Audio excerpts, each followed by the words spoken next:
India में पहली जमाना में जब नवरात्रि को लोग गाना चले ना तब बीच बीच में एकदम उद्घोषक बोलते हैं जिन आकाशवाणी को उद्घोषक के कैसे थे उद्घोषक करते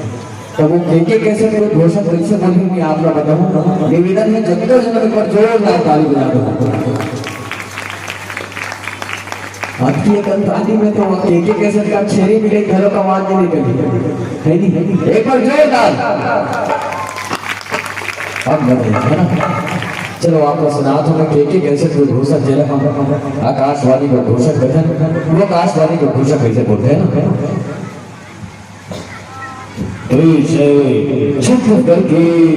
जाने वाले गीतकार जी हाँ अलका चंद्राकर के मधुर स्वर में के सुंदर आज ही ले आएंगे अपने नजदीकी ऑडियो वीडियो दुकान पर